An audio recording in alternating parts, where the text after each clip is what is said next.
రెండు విషయాలు మీరు గుర్తుపెట్టుకోవాలి. నా సుదీర్ఘ రాజకీయ చరిత్రలో చాలా రాజకీయ పార్టీలు చూశాను.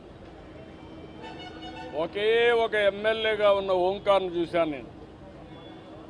ఒకే ఎమ్మెల్యే అసెంబ్లీలో చాలా విమర్శించేవాడు, చాలా గట్టిగా మాట్లాడేవాడు, ఎప్పుడూ అవమానం చేయలే.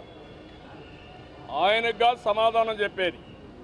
ఒకవేళ ఆయన అవమానిస్తే ఆయన అవమానించినట్టు కాదు, ప్రజలను అవమానించినట్టు. అది సాంప్రదాయం ప్రజాస్వామ్యంలో. ఇప్పుడు ప్రతిపక్ష నాయకుడు లేదు, రెండో అపోజిషన్ పార్టీ అయిన జనసేన లేదు, ఎవరూ లెక్కలేనితనం. ఇష్టానుసారంగా ప్రవర్తించారు. ఏ పార్టీ అయినా లెక్కలేదు, మీడియా లెక్కలేదు.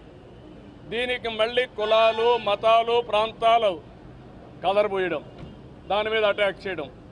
అంటే మన పనంతా కూడా వాళ్ళు చేసే తప్పుల్ని ఎండగట్టే పనిలో మనం ఉంటే మనల్ని విమర్శించి పబ్బం గడుపుకునే పరిస్థితుల్లో వాళ్ళు ఉన్నారు. మానసికంగా, శారీరకంగా, లేకపోతే నైతికంగా ఎన్ని విమర్శించాలనో మీరు మనుషులై. నేను అదే చూశాను. పవన్ కళ్యాణ్ గారికి ఎప్పుడు అలవాట్లేదు, సినిమాల్లో హీరోగా ఉండడం తప్ప ఇక్కడికి వచ్చి తిట్టుకునే అలవాటే లేదు ఆయనకు.